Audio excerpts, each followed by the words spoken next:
Latest episode দেখুন একদম add free.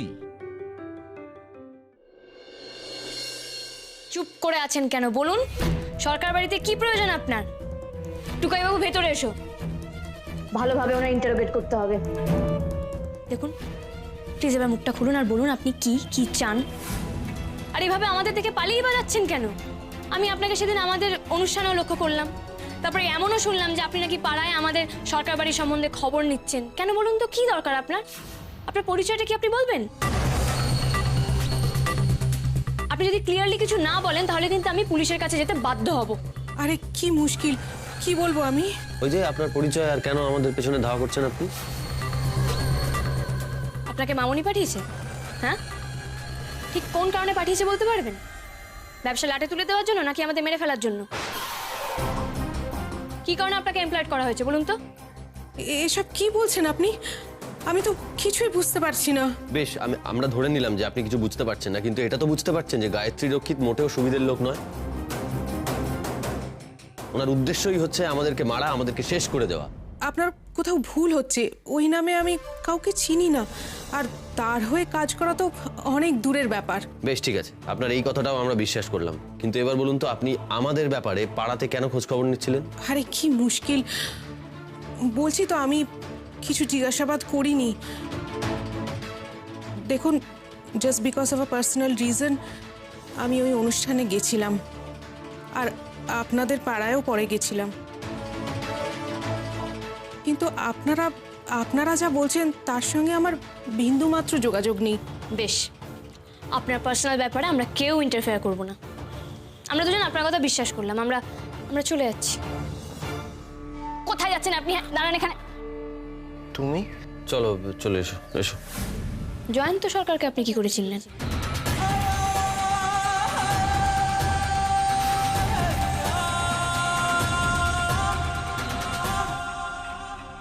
মেজবতী সব নিয়ে এসেছি, যা যা বলেছিলে। এর মধ্যে ওই সাবান, শ্যাম্পু, পেস্ট এসব আছে। প্যাকেটটা দেখে নিও। আর এর মধ্যে ওই ক্যাপসিকামটা এখানে আছে, আলাদা করে বলেছিলে। কাঁচা লঙ্কা, টমেটো, মানে যা যা বলেছিলে সব সবজি সবই নিয়ে এনেছি। এসেছি, ঠিক একটু আছে, দেখে নিও। আমার কি, আমি শোনো, আমি কি বলি বলো তো? কি? একবারে আনলে পারতে, তোমাকে তার বারে বারে বাজারে যেতে তো আমি বারণ করি মা বগলাতে। কেন? তুমি এখন একটা বড় আর্টিস্ট, তোমার কত নাম ডাক বলো তো। তুমি যদি এরকম বারে বারে হাটে বাজারে তোমাকে লোকে দেখে ফেলে, তাহলে তোমাকে দেখতে হলে টিকিট কেটে যাবে কেন? কেন আমাকে বোঝাও। আরে ওসবে কিছু যায় আসে না। যার হলে যাওয়ার, টিকিট কেটে সিনেমা দেখা, সে এমনিই যাবে। ছাড়ো তো, তুমি কাজ করো। আমি অন্য কথা ভাবছি, অন্য টেনশনে আছি। এই প্রিয়া হঠাৎ আমাকে ফলো করছে কেন? বারবার আমার কাছে আসতে চাইছে কেন? কি চায় ও? তুমি এত পরিষ্কার করে বাজার করো না ছোটন, মা বগলাদের আর কিচ্ছুটি বলার থাকে না। হ্যাঁ, তোমার মতো লোক সংসারে থাকলে না, সংসারের অর্ধেক ঝক্কি মিটে যায়। তোমার মেজদাকে দেখো, ঠাকুরের ধূপ আনতে বললে উনি ডিমের সাথে একসাথে নিয়ে চলে আসবেন, আর মিষ্টি দই আনতে বললে মাছের সাথে নিয়ে চলে আসবে। মানে কোনো ধারণাই নেই, এমনি এমনি এতগুলো বছর কাটিয়ে দিল মা বগলাটা। এই শোনো, তোমার সাথে আমার কথা আছে। কি কথা? তোমার সাথে কথা আছে। তোমার মতো ছেলে সংসার করবে না কেন বলো তো, আমাকে এটা বোঝাও তো। না না, কেন করবে না? এত সংসারী ছেলে, সে কোনোদিনও সংসারই করবে না? তুমি এবার একটা বিয়ে করো ছোট, অনেক বছর তো হলো। ঠাকুরজি চলে গেছে, এমনিতেই বাড়িটা ফাঁকা ফাঁকা। আরে আমাদেরও তো হেসেলে কাউকে লাগে সাহায্য করার জন্য, নাকি? তোমার এখন কত নাম ডাক হয়েছে, কত বড় আর্টিস্ট হয়েছো তুমি। হ্যাঁ, তুমি চাইলে একটা ভালো পাত্রী পাবে না? সুপাত্রী চাইলেই পাবে। আমি খুঁজবো, বলো না একবার, আমি নিজে ঘটকালি করবো তোমার বিয়ে। মেজবতী, তুমি চুপ করবে? এখন থেকে সেই একই কথা বলে যাচ্ছে, আর্টিস্ট আর্টিস্ট, বিয়ে বিয়ে বিয়ে। এত বোঝো আর এটুকু বোঝো না যে আর্টিস্টদের একা ছেড়ে দিতে হয়? যাও না, নিজের কাজ করো না। ও বাবা,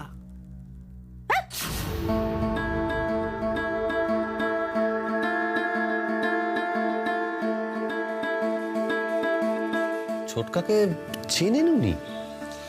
চেনেন কি চেনেন না সেটা তো উনি নিজের মুখেই বলবেন। আরে কি মুশকিল, আপনারা এভাবে একটার পর একটা প্রশ্ন করে যাচ্ছেন আমায়। না, আমি চিনি না, আমি কাউকে চিনি না। আমি জয়ন্ত সরকারকে চিনি না। তাই নাকি? তাহলে যে পাড়ায় খোঁজ খবর নিচ্ছিলেন, একবার ভগবানের নাম করে বলুন তো যে আপনি এই নামের কাউকে চেনেন না। আরে কি মুশকিল, কেন আপনি ভগবানকে টেনে আনছেন? আর এইভাবে একটা মহিলার ফ্ল্যাটে ঢুকে ঝামেলা করে যাচ্ছেন। আমি কিন্তু সত্যি এবারে পুলিশ ডাকবো। প্লিজ চলে যান এখান থেকে আপনারা।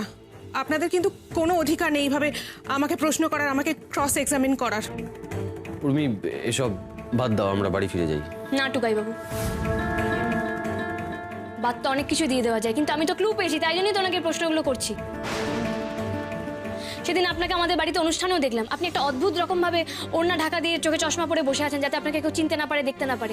তারপর যখন আপনাকে পাড়াতেও দেখলাম, একই রকম একই অবস্থাতে দেখলাম, এবং তারপর ছোটকা আপনাকে দেখে ঘাবড়ে গেল এবং ঘাবড়ে তুমিও বলে দিল। এই তো কোথায় যাচ্ছেন আপনি? দাঁড়ান এখানে। তুমি? আমি পরিষ্কার দেখেছি ছোটকাকে ঘাবড়ে যেতে। আপনিও তো ঘাবড়েছিলেন। দেখে তো মনে হচ্ছিল আপনারা দুজন দুজনকে বহু বছর ধরে চেনেন। ব্যাপারটা কি বলুন তো? হ্যাঁ, আমি চিনি।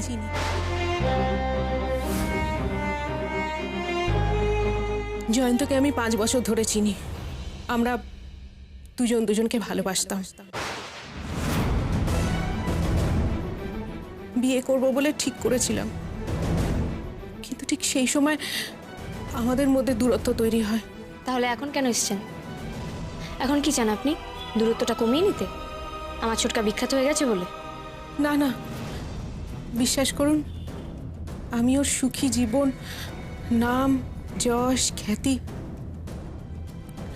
কোনো কিছুই নষ্ট করতে চাই না। আমার অনেক দিন ধরেই ওকে দেখতে ইচ্ছে করছিল, তাই আমি ছুটে এসেছিলাম। আমি দেখে নিয়েছি, ব্যাস। আর আর কিছু চাই না। আমি সরিয়ে নিয়েছি নিজেকে।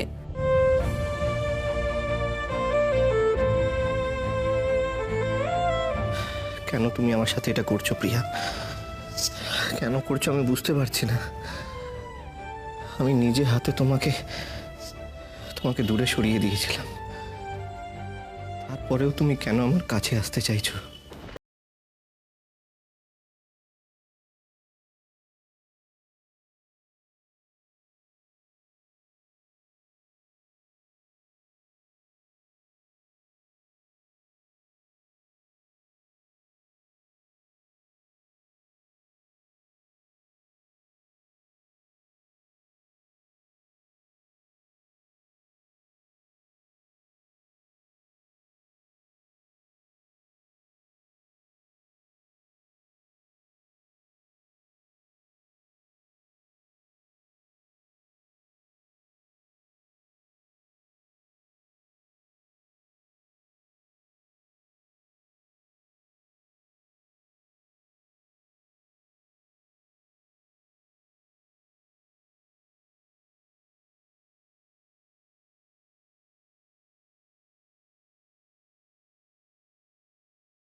শুরু করেন তাহলে আমাদের সুবিধা হয় বুঝতে।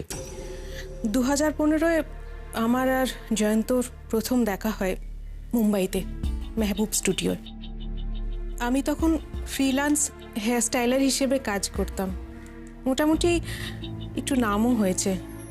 আর জয়ন্ত কলকাতা থেকে গেছে, মুম্বাইয়ে স্ট্রাগল করছে। আমাদের তখন আলাপ হয়।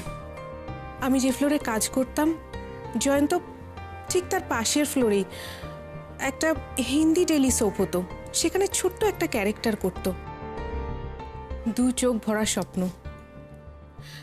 খুব ভালো কাজ করত, আর অল্প সময়ের মধ্যেই ও সবার খুব প্রিয় হয়ে উঠেছিল। আমার সারনেম শর্মা তো কি, কলকাতাতেই আমি বর্ন অ্যান্ড ব্রট আপ, আর বাংলাটা বেশ ভালো বলতে পারি। অ্যাকচুয়ালি মুম্বাই এসেছি 2 বছর মতন হলো, কিন্তু এসে আমি এই শহরটাকে খুব ভালোবেসে ফেলেছি। অ্যাকচুয়ালি এই শহরে কি ভালো লাগে বলো তো আমার সব থেকে? ব্যস্ততা। মানে সবাই না কাজ করছে, ব্যস্ত, আর কোথাও কোনো গসিপ নেই, কোথাও কেউ বসে নেই, কেউ কারোর কাজের পেছনে কোনো কমপ্লেন করছে না। এটাই আমার খুব ভালো লাগে। আচ্ছা, তাহলে কি তুমি কি আস্তে আস্তে কলকাতাকে ভুলে যাচ্ছ? নো, কলকাতায় আমার রুট লেভেলে অ্যাটাচমেন্ট। আমি কলকাতাকে কি করে ভুলবো বলো? কিন্তু এই শহরে একটা অদ্ভুত ব্যাপার আছে, একটা এনার্জি, একটা spirit, vibrant all the time. এটা আমাকে ভীষণভাবে অ্যাট্রাক্ট করে, জানো তো। এনিওয়ে, আমি তো আমার ব্যাপারে অনেক কথা বলে যাচ্ছি। তুমি তোমার কথা বলো, আমি একটু শুনতে চাই। মানে তোমার বাড়ি কলকাতায় কোথায়? কে কে আছেন বাড়িতে? আমরা কলকাতায়, নর্থ কলকাতায় থাকি। আর বাড়িতে বাবা মা আছেন, আর জ্যাঠতো দাদারা আছে, বৌদিরা আছে। জয়েন্ট ফ্যামিলি আর কি। তো আমরা সবাই মিলে একসাথে থাকি, আনন্দ করে থাকি, এই আর কি। ও, তো এখানে নিশ্চয়ই লোনলি ফিল করো? সত্যি বলতে হ্যাঁ, মানে এই তো এই ট্র্যাকটা ছিল, এটা শেষ হয়ে গেল।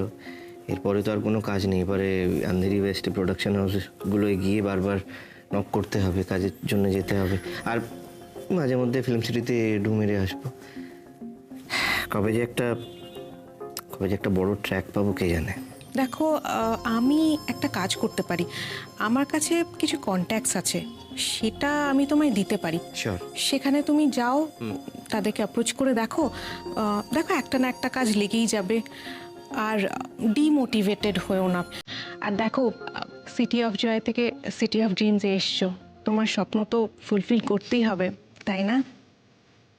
আর আরেকটা কথা, যদি বোর লাগে বা কখনো একা ফিল হয়, তাহলে আমাকে ফোন করে নিও। আমরা তাহলে সন্ধেবেলা ওয়াসোভায় বেড়াতে যেতে পারি, ঠিক আছে? শিওর। ফ্রেন্ডস? হ্যাঁ হ্যাঁ, ফ্রেন্ডস। তারপর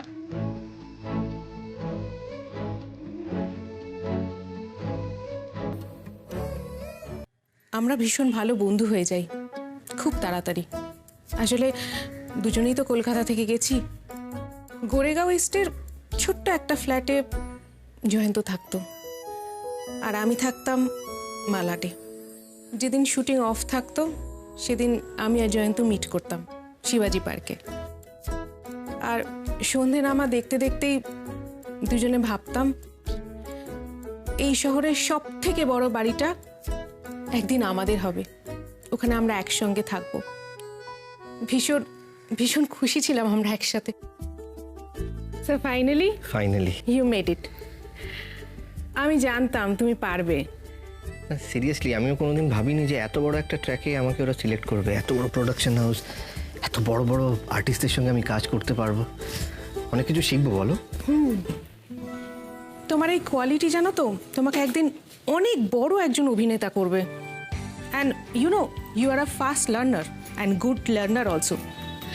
আচ্ছা, এবারে বলো তো, এই মুম্বাই শহরটা তোমার কেমন লাগছে? ভালো তো? যেন অনেক দিনের পরিচিত, অনেক দিনের চেনা, অনেক দিনের বন্ধু, তাই না? যার সাথে আনন্দ সেলিব্রেট করা যায়, যাকে নিজের দুঃখ শেয়ার করা যায়। কত তাড়াতাড়ি তোমাকে নিজের আপন করে নিয়েছে, দেখেছো? আচ্ছা যাকে, এসব কথা ছাড়ো, আমার ট্রিট কই? ট্রিট না, হ্যাঁ হ্যাঁ মানে ট্রিট তো দিতে হবে, দিতেই পারি, বাট এখন তো মানে বুঝতেই পারছো আমার। আচ্ছা আচ্ছা ঠিক আছে ঠিক আছে, তো ভয় পাওয়ার কিছু নেই, এক্ষুনি খাওয়াতে হবে না, আমি একটু মজা করছিলাম। আসলে দুপুরে আমি কেক বানিয়েছিলাম, তোমার জন্য নিয়ে আসছি, একটু খেয়ে বলো তো কেমন হয়েছে।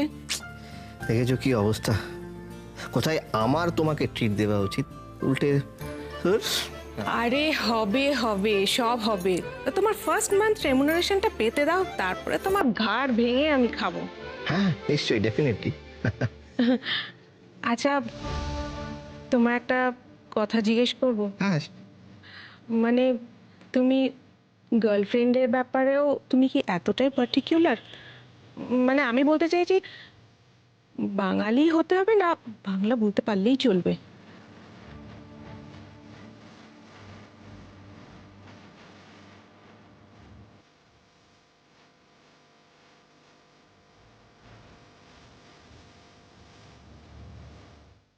বাংলা বলতে পারলেই হবে।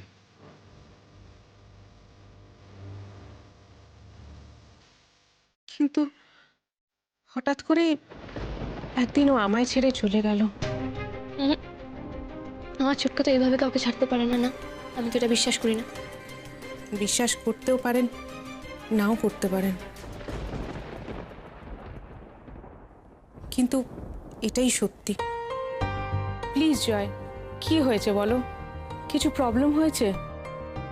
শুটে কোনো প্রবলেম হয়েছে? দেখো আজকে তোমার শোটা এয়ার হলো, সেটা নিয়ে তোমার তো আনন্দ পাওয়ার কথা, কিন্তু তুমি এইভাবে মোরজ হয়ে বসে আছো, ফোন করছি ফোন ধরছো না, কোনো কথার উত্তর দিচ্ছ না। প্লিজ আমাকে বলো, আজকের দিনটার জন্য তো তুমি ওয়েট করেছিলে, এটা তো তোমার কাছে একটা বড় অ্যাচিভমেন্ট, তোমার তো সেলিব্রেট করা উচিত। আচ্ছা ওকে ফাইন, ঠিক আছে, চলো হেঁটে আসি একটু। তুমি আজকে যাও, ভালো লাগছে না। ওকে ওকে ফাইন, ঠিক আছে, তুমি রেস্ট নাও। আচ্ছা অ্যাটলিস্ট একটা কথা তো বলো, কালকে কল টাইম কখন? আমি তার আগে এসে তোমার সঙ্গে একবার দেখা করে যাব। নেই, আমার কোনো কল টাইম নেই। মানে হোয়াট আর ইউ সেইং? ওরা কি তোমায় অফ করে দিল? এনওসি দিয়ে দিয়েছি, আমি আর কাজটা করছি না। কি বলছো কি তুমি? তোমার কি মাথা খারাপ হয়ে গেল? এই সুযোগটার জন্য কত লোককে কত দিন ধরে অপেক্ষা করতে হয় জানো, তারপরও হয়তো হয় না। তুমি তোমার স্কিল দিয়ে সেটা অ্যাচিভ করেছিলে, তারপরও সেটা ছেড়ে দিলে কেন? তোমার কি ভালো লাগছে না? আমাকে কালকেই কলকাতায় ফিরে যেতে হবে। কিছু হয়েছে বাড়িতে? বাড়িতে আমার বিয়ে ঠিক করেছে।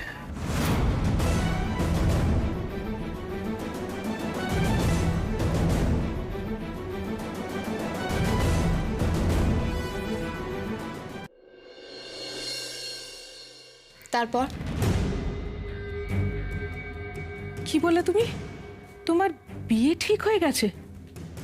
তাহলে এতদিন আমরা কি করছিলাম? Day dreaming? আর এটা একটা আশ্চর্য ব্যাপার না, তোমার বিয়ে ঠিক হয়ে গেছে বলে তুমি এত সুন্দর একটা ক্যারিয়ার স্যাক্রিফাইস করে কলকাতা চলে যাচ্ছ। আমি আমার পরিবারের বিরুদ্ধে যেতে পারবো না প্রিয়া, তো সবাইকে দুঃখ দিতে পারবো না আমি। আর আমায় আমায় তুমি দুঃখ দিতে পারবে, তাই তো? সেই তো, আমি কে হই তোমার বলো? একটা সেলফিশ লোক তুমি। ভুলে যেও না, এই শহরে যখন তোমার কেউ ছিল না, তখন আমি ছিলাম তোমার পাশে, তোমার হাতটা শক্ত করে ধরেছিলাম। আজ তুমি এইভাবে বলতে পারছো যে তোমায় বিয়ে করতে হবে? তুমি কি কোনো রিলেশনশিপে ছিলে যা আমাকে লুকিয়েছো? না, আমার বাড়ি থেকেই সবটা ঠিক করেছিলাম, হয়তো বললাম। তুমি সেটা মেনে নিয়েছো? তোমার কোনো সে নেই? তুমি কি পাপেট? তোমায় যে যেভাবে নাচাবে তুমি সেইভাবে নাচবে? প্রিয়া, এক একটা পরিস্থিতি এমন হয় যখন কারোর কিছু করার থাকে না, আর এখন আমার কিছু করার নেই। আই মাস্ট সে, তুমি আমায় ইউজ করলে। ঠিক আছে, আমি সেটাও মেনে নিতাম যদি তুমি তোমার ক্যারিয়ারটা পারসিউ করতে, কিন্তু এটা তুমি কি করছো? তোমার কিচ্ছু হবে না। You will be the loser. আজ তুমি বুঝতে পারছো না, কিন্তু একদিন তুমি ঠিক বুঝবে। জানো তো, একজন আর্টিস্ট হওয়ার জন্য একটা প্যাশন লাগে, সেই প্যাশনটা তোমার মধ্যে নেই, আর কোনোদিনও ছিল না। আমারই ভুল, আমি তোমায় চিনতে ভুল করেছি, আর তুমি প্রিটেন্ড করে গেছো। ছি ছি, I hate you, I just hate you. কোনোদিন আর আমার সামনে তুমি আসবে না, কোনোদিনও না।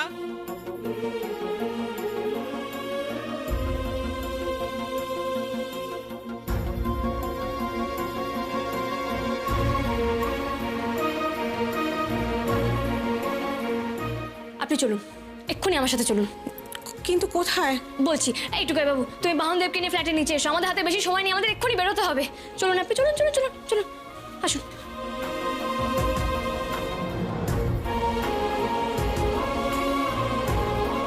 যে করেই হোক আমি ছোটকার প্রিয়া দিদিকে এক করবই করব।